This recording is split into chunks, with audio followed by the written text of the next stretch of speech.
La carta de Pablo a los Colosenses. Fue escrita durante una de las muchas prisiones de Pablo por anunciar a Jesús como el Señor resucitado.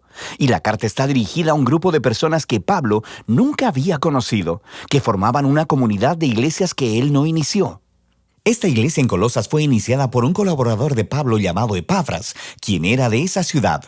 Epafras había visitado a Pablo en prisión recientemente y le informó acerca de lo bien que estaban los colosenses en general, pero también le mencionó algunas de las presiones culturales que los tentaban a darle la espalda a Jesús.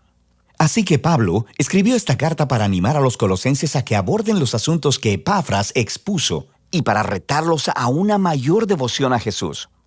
El diseño de la carta y su flujo de pensamiento son muy fáciles de seguir. El movimiento inicial se enfoca en Jesús como el Mesías exaltado. Luego, Pablo continúa mostrando cómo su sufrimiento en la prisión es en dedicación a Jesús exaltado. Y después, aborda las presiones que están tentando a los colosenses para darle la espalda a Jesús. Después de esto, él explora la nueva manera de vivir que la resurrección de Jesús ha abierto para ellos. Así que la carta abre con 2 oraciones. Pablo primero agradece a Dios porque Epafras le comunicó que los colosenses han sido completamente fieles a Jesús, mostrando su amor por Dios y por su prójimo. Todo por la esperanza que tienen en la nueva creación que Jesús tiene preparada para ellos. Y continúa orando para que ellos crezcan en sabiduría y entendimiento acerca de Jesús. Y luego Pablo colocó un poema aquí para ayudar a los colosenses y a nosotros a hacer exactamente eso. Este es el centro del capítulo 1, un poema que se trata sobre el Mesías crucificado y exaltado.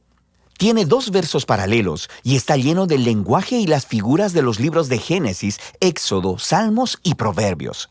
El primer verso explora cómo Jesús es la verdadera imagen de Dios. En él, todo el carácter y el propósito de Dios están encarnados en un ser humano. Él es el primogénito, una frase del Antiguo Testamento que expresa la estatura real de Jesús sobre toda la creación.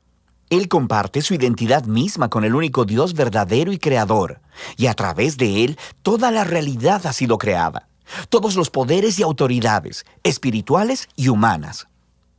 Es en Jesús el Mesías que descubrimos al mismísimo autor y rey de la creación.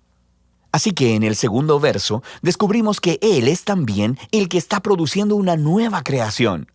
Él es la cabeza de un nuevo cuerpo, lo que se refiere al pueblo de Jesús, la nueva humanidad de la cual su resurrección misma es un prototipo. En Él mora la presencia gloriosa de Dios manifestada en el templo. Así que es a través de la muerte y resurrección de Jesús que Dios ha reconciliado consigo mismo a la humanidad, a todos los poderes espirituales, a toda la creación.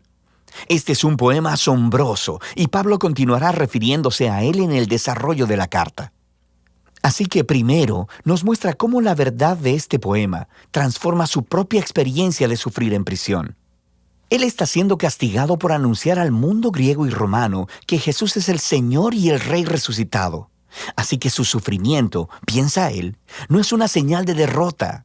En realidad es su manera de participar en el mismísimo sufrimiento de Jesús, realizado como un acto de amor.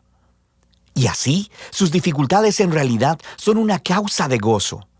Él está en prisión por las sorprendentes noticias de que el Mesías resucitado de Israel está creando una nueva familia multiétnica. Y aún más, así como la gloria divina mora en Jesús, Jesús mora en y a través de su familia internacional, o como dice Pablo, el Mesías en ustedes, la esperanza de gloria. Luego Pablo aborda las presiones culturales que están tentando a los colosenses a darle la espalda a Jesús. Ellos estaban siendo confrontados por una combinación de politeísmo místico, junto con una presión por guardar las leyes de la Torá. Todos estos nuevos cristianos habían crecido adorando a los varios dioses griegos y romanos que gobernaban las diferentes arenas de la vida humana, y muchos de ellos simplemente concluyeron que Jesús era una deidad más a la que podían adorar.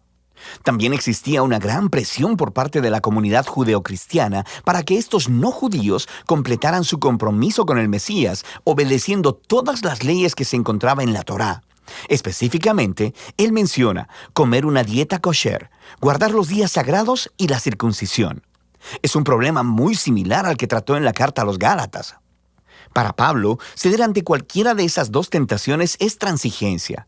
Es fallar en entender quién Jesús realmente es y lo que Él hizo a su favor. Los colosenses solían vivir con miedo de los poderes espirituales y espíritus elementales, como Pablo los llama. Pero Jesús venció sobre estos con su muerte y resurrección. Él liberó a los colosenses de cualquier obligación hacia ellos, de la misma manera en que Jesús cumplió a nuestro favor todas las leyes de la Torá, las cuales, de todos modos, nunca tuvieron el poder de transformar el corazón humano egoísta. Y entonces, en función de lo que Jesús hizo en su vida, muerte y resurrección, no les falta nada. No necesita ser complementado con obediencia a las leyes.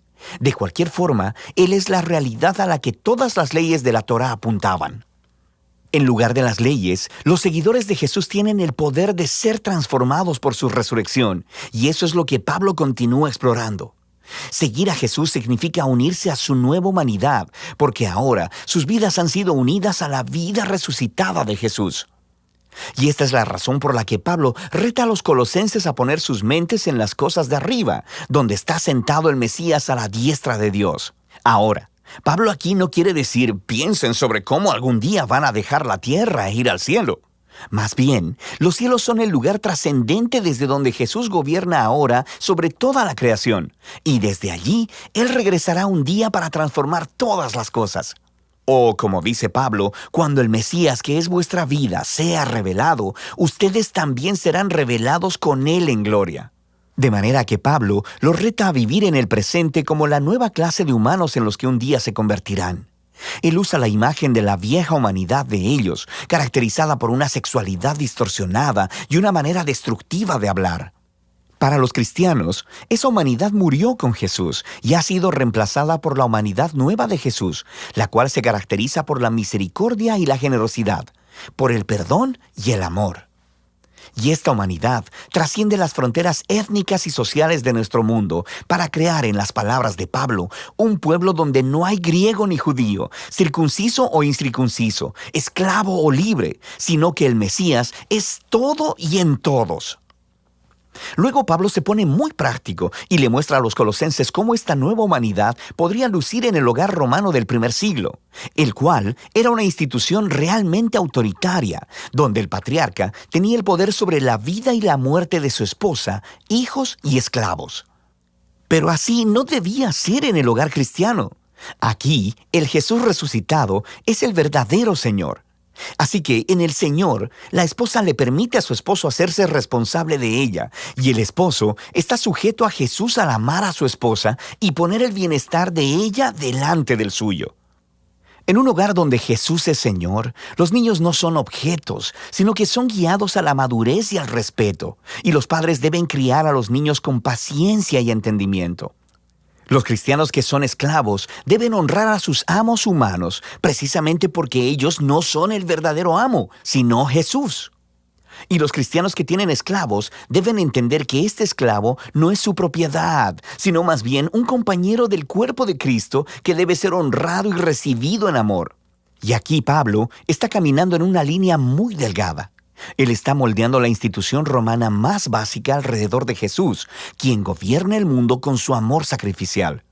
Así que, aunque Pablo no abolió la estructura del hogar como tal, el Mesías exaltado demanda que ella sea transformada hasta el punto de ser casi irreconocible para cualquier romano que viva en Colosas.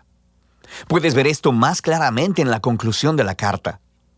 Después de una petición de oración, Pablo aplica estas instrucciones sobre los amos y esclavos cristianos, y descubrimos que Tíquico es el que llevará y leerá esta carta a los colosenses. Y él está acompañado de un tal Onésimo, quien era un ex esclavo de un cristiano colosense llamado Filemón. Y descubrimos de otra carta dirigida a Filemón que Onésimo había escapado de su amo. Este era un crimen digno de prisión. Pero Pablo pide a toda la iglesia que reciba a Onésimo como un hermano fiel y amado en el Señor. Y luego, en la carta a Filemón, Pablo dice que él debe recibir a Onésimo ya no como un esclavo, sino como a un hermano. Eso sí que es terminar una carta con un impactante golpe. Así que, en la carta a los colosenses, Pablo nos está invitando a ver que ninguna parte de la existencia humana está fuera del alcance del gobierno amoroso y liberador del Jesús resucitado. Nuestro sufrimiento, nuestra tentación a ceder, nuestro carácter moral, la dinámica del poder en nuestros hogares, todo debe ser reexaminado y transformado. Somos invitados a vivir en el presente como si la nueva creación hubiera llegado cuando Jesús se levantó de los muertos. Y de eso se trata la carta a los Colosenses.